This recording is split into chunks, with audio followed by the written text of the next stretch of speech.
ನನ್ನತ್ರ ಇದೆಲ್ಲ ನಡೆಯಲ್ಲ, ನೋಡೋಣ ಏನಾಗುತ್ತೆ. ಸರ್ಕಾರದ ವಿರುದ್ಧ ಯುದ್ಧಕ್ಕೆ ನಿಂತ ಕುಮಾರಸ್ವಾಮಿ ಕುತ್ತಿಗೆಗೆ ಸುತ್ತಿಕೊಂಡ ಗಣಿ ಕಳಂಕ. ಗಣಿ ಧೂಳೆಬ್ಬಿಸಿದ ಕಾಂಗ್ರೆಸ್, ಎಚ್ಡಿಕೆ ಆಕ್ರೋಶ. ಸುದ್ದಿಗೋಷ್ಠಿಯಲ್ಲಿ ಸವಾಲುಗಳ ಮೇಲೆ ಸವಾಲು ಎಸೆದಿದ್ದಾರೆ. ಇದಕ್ಕೆಲ್ಲ ನಾನು ಹೆದರ್ಕೊಳ್ತೀನಾ? ಆಗಿದ್ದು ಆಗಲೇ. ಸರ್ಕಾರ ಇದೆ ಅಂತ ನನ್ನ ಹೆದರಿಸ್ತಿದ್ದೀರಾ? ಮಿಸ್ಟರ್ ಪೊನ್ನಣ್ಣ, ನೀವೊಬ್ರೇನಾ ಕಾನೂನು ತಜ್ಞರು? ಸಿಎಂ ಮನೆಯಿಂದಲೇ ನನಗೆ ಮಾಹಿತಿ ಕೊಡ್ತಾರೆ, ಸಿಎಂ ಮನೆಯಿಂದಲೇ ಮಾಹಿತಿ ಬರುತ್ತೆ ಎಂದ ಎಚ್ಡಿಕೆ. ನಿಮ್ಮ ಬಳಿ ದಾಖಲೆ ಇದೆಯೋ ಇಲ್ವೋ ಗೊತ್ತಿಲ್ಲ, ನನ್ನ ಹತ್ರ ಇದೆ. ಸಾಯಿ ಮಿನರಲ್ಸ್ ಗಣಿಗಾರಿಕೆಗೂ ನನಗೂ ಏನ್ರಿ ಸಂಬಂಧ? ಸುದ್ದಿಗೋಷ್ಠಿಯಲ್ಲಿ ಕೇಂದ್ರ ಸಚಿವ ಕುಮಾರಸ್ವಾಮಿ ಫುಲ್ ಗರಂ ಆಗಿದ್ದಾರೆ.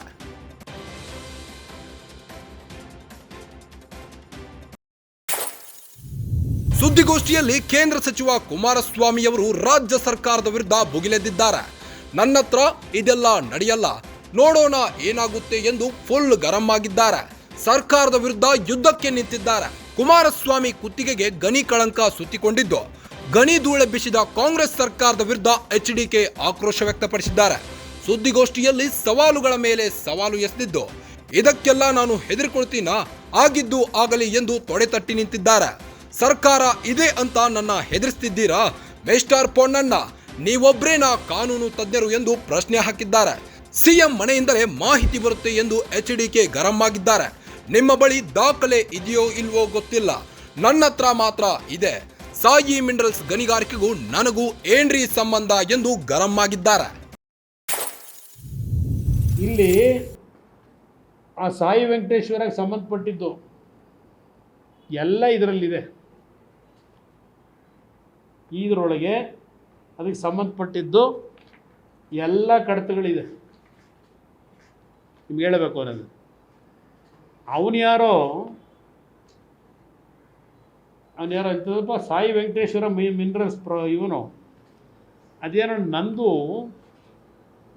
ಸೈನಿನ ಬಗ್ಗೆ ನಡೀತಾ ಇದೆ ಇನ್ವೆಸ್ಟಿಗೇಷನ್. 5 ನಿಮಿಷದಲ್ಲಿ ಅದಕ್ಕೆ ಕ್ಲಾರಿಫಿಕೇಷನ್ ತಗೋಬೋದು, ಅಲ್ಲಿ ಏನೇನು ಫ್ರಾಡ್ ಆಗಿದೆ ಅಂತೇಳಿ. ಈ ಕಂಪ್ನಿ ಕೋರ್ಟ್ಗಳನ್ನೇ ಯಾಮಾರಿಸಿದ್ದಾನೆ. ಎಲ್ಲ ಡಾಕ್ಯುಮೆಂಟ್ ಇಲ್ಲಿದೆ. ಇಲ್ಲಿ ಕೋರ್ಟ್ಗಳನ್ನೇ ಯಾಮಾರಿಸಿದ್ದಾನೆ. ಅವತ್ತಿನ ರಾಜ್ಯಪಾಲರು 2007 ಡಿಸೆಂಬರ್ ತಿಂಗಳಲ್ಲಿ ಅವ್ರ ಮುಂದೆ ಅರ್ಜಿಯನ್ನು ಕೊಟ್ಕೊಂಡಿದ್ದ. ಈಗ ನಾನೇನೋ ಸೈನ್ ಹಾಕಿದ್ದೀನಿ ಅಂತ ಹೇಳ್ತಾರಲ್ಲ, ಆ ಸೈನ್ನಲ್ಲಿ ನಾನು ಏನು ಆದೇಶ ಮಾಡಿದ್ದೆ, ಅದೇ ದಿವಸ ಅವನಿಗೆ ನಿಮ್ಮ ಮೈನಿಂಗ್ ಇಲಾಖೆಯವರು ಆದೇಶದ ಪತ್ರ ಕೊಟ್ರಲ್ಲ, ಅದರಲ್ಲಿ ಹೆಸರೇನಂತ ಬರೆದವ್ರೆ. ತನಿಖೆ ಮಾಡಿದ್ದೀರಾ ನೀವೆಲ್ಲ? ಏನೇನಿದೆ, ಏನೇನು ಫ್ರಾಡ್ ಆಗಿದೆ ಅವತ್ತಿದ್ದಲ್ಲೇ. ಅಲ್ಲಿ ಒಬ್ಬ ಅಧಿಕಾರಿ 20 ಲಕ್ಷ ಅವನ ಮಗನ ಅಕೌಂಟಿಗೆ ತಗೋತಾನೆ. ಅದೆಲ್ಲ ನಾನು ಫೈಂಡ್ ಔಟ್ ಮಾಡಿ ಅಧಿಕಾರಿ ಅವನು 20 ಲಕ್ಷ ಮಗನ ಅಕೌಂಟಿಗೆ ತಗೊಂಡಿದ್ದ ಇವನಿಂದ. ನಿಮ್ಮ ಪೊಲೀಸ್ ಇಲಾಖೆಯವ್ರು ಹುಡುಕಿದ್ರ ಅದನ್ನ? ನನ್ನ ಎದುರಿಸ್ತೀರ ನೀವು ಅಧಿಕಾರ ಇದೆ ಅಂತೇಳಿ. ಪೊನ್ನಣ್ಣ, ನಿನ್ನ ಕಾನೂನು ನೀನು ಒಬ್ಬನೇ ಬದುವಂತ ಅಲ್ಲ, ಭಾಳ ಜನ ಇದ್ದಾರೆ ದೇಶದಲ್ಲಿ. ಏನೇನು ನಡೆಸ್ತಾ ಇದ್ದೀರಿ? ನೆನ್ನೆ ರಾತ್ರಿನೂ ಯಾವ್ಯಾವ ಮೀಟಿಂಗ್ ಮಾಡಿಸಿದಿರಿ, ಅಲ್ಲಿ ವರದಿ ಕೂಡ ಅವರೇ ಮುಖ್ಯಮಂತ್ರಿ ಮನೆಯಿಂದಲೇ ಕೊಡ್ತಾರೆ ಏನೇನು ನಡೀತಿದೆ ಅಂತ ಹೇಳಿ. ಏನು ರಾತ್ರಿ ನಮ್ಮ ಕಾನೂನು ತಜ್ಞರು ಸರ್ ಹಂಗೆ ಮಾಡ್ಬೋದು, ಹಿಂಗೆ ಮಾಡ್ಬೋದು. ಏನು ಮಾಡ್ತೀಯಪ್ಪ? ಏನಿದೆ ಇದರಲ್ಲಿ? ಅಲ್ಲಪ್ಪ, ಅದು ಇನ್ನೊಂದು ಹಾಂ ಏನಣ್ಣ, ಇನ್ನೊಂದು ಕವರ್ ಇರಬೇಕಲ್ಲ. ಅದಲ್ಲ ಇನ್ನೊಂದು ಕವರ್ ಇತ್ತಲ್ಲ. ಆ ಕೋರ್ಟ್ ಇಲ್ಲೇ ಇದೆಯಾ?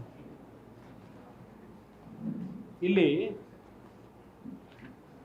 ಭಾಳ ಅದ್ಭುತ. ಯಾಕೆಂದರೆ ನಾನು ಇವೆಲ್ಲ ಈಗ ಡಾಕ್ಯುಮೆಂಟ್ ರಿಲೀಸ್ ಮಾಡಿದ್ರೆ ಅವ್ರದ್ದ ಇದೆಯೋ ಇಲ್ವೋ ಗೊತ್ತಿಲ್ಲ, ಸರ್ಕಾರದ ಮಟ್ಟದಲ್ಲಿ ಡಾಕ್ಯುಮೆಂಟ್ ಇದೆಯೋ ಇಲ್ವೋ ಗೊತ್ತಿಲ್ಲ. ಇವೆಲ್ಲ ಭದ್ರವಾಗಿ ಇಟ್ಕೊಂಡಿದ್ದೀನಿ. ಸದ್ಯ ನಮ್ಮ ಅಪ್ಪ ಅದನ್ನು ಕಲಿಸ್ಕೊಟ್ಟವ್ರು ನಮಗೆ. ಯಾಕೆಂದರೆ ಅವ್ರಿಗೆ 77ರಿಂದ ಅನುಭವಿಸೋರಲ್ಲ. ಸರ್ಕಾರದಲ್ಲಿ ಡಾಕ್ಯುಮೆಂಟ್ ಇದೆಯೋ ಇಲ್ವೋ, ನಿಮ್ಮ SIT ಅವರು ತನಿಖೆ ಮಾಡೋರಲ್ಲ ಮಾನವ ಅವರು, ಅವ್ರದ್ದ ಇದೆಯೋ ಇಲ್ವೋ ಗೊತ್ತಿಲ್ಲ. ಏನೇನು ನಡೆದಿದೆ ಇದೆಲ್ಲ ಇಟ್ಕೊಂಡಿದ್ದೀವಿ ಇಲ್ಲಿ ಇದೆ ಬೇರೆ ವಿಷಯ. ಇದು ಎಲ್ಲ ಕೋರ್ಟ್ ಆದೇಶಗಳದಿತ್ತಲ್ಲ ಇದರ ಬಗ್ಗೆ. ಇನ್ನೂ ಬ್ರದರ್ ನಿಮ್ಗೆ ಹೇಳಬೇಕು ಅನ್ನೋದಾದರೆ ಎಲ್ಲೋಯ್ತು ಅದು ಇನ್ನೊಂದು ಶೀಟ್, ಇನ್ನೊಂದು ಕವರ್ ಇಲ್ಲ ಇಲ್ಲಿ.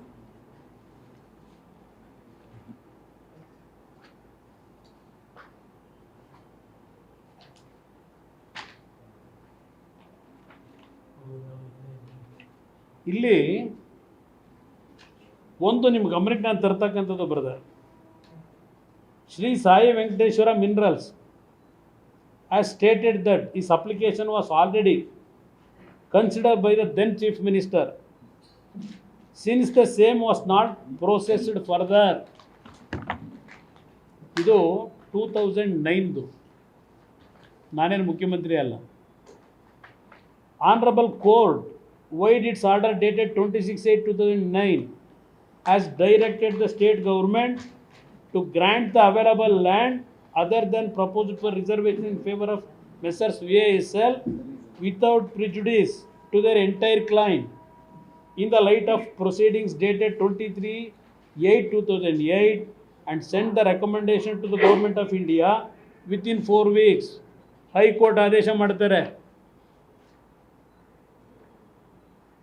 ನಾನು ಇಲ್ಲಿಗಲ್ ಆಗಿ ಮಾಡಿ ನಂದೇನಾದ್ರು ತಪ್ಪಿದ್ರೆ ನಾನು ಇನ್ನೂ ಅದರಲ್ಲಿ ಕಾಂಟ್ರವರ್ಸಿ ಇದೆ, ನನ್ನ ಹತ್ರ ಫೈಟ್ ಬಂದಿದೆಯೋ ಇಲ್ವೋ ಅದು ಇನ್ನೂ ಪ್ರೂವ್ ಆಗಬೇಕದು ಏನೇನು ಮಾಡಿದೆ ಅದರಲ್ಲಿ ಅಂತ ಹೇಳಿ. ಸಾಯಿ ವೆಂಕಟೇಶ್ವರ ಅಂತೇಳಿ ಬರ್ಕೊಂಡವ್ರೆ, ಅದು ಯಾರು ಬರ್ಕೊಂಡವ್ರೆ ಪ್ರೂವ್ ಆಗಬೇಕದು ಆದೇಶದಲ್ಲಿ. ಅದಾದ ಮೇಲೆ ಅವನಿಗೆ ಕೊಡಬೇಕಾದ್ರೆ ಸಾಯಿ ವೆಂಕಟೇಶ್ವರ ಪ್ರೊಪ್ರೈಟರ್ ವಿನೋದ್ ಗೋಯಲ್ ಅಂತ ಬರೆದ್ರಲ್ಲ, ಅದು ಯಾರು ಬರೆದನು ಅದು ಪ್ರೂವ್ ಮಾಡಿದ್ದೀರಾ ಇನ್ವೆಸ್ಟಿಗೇಷನಲ್ಲಿ. ಭಾಳ ಇದೆ ಕಥೆ ಇದು.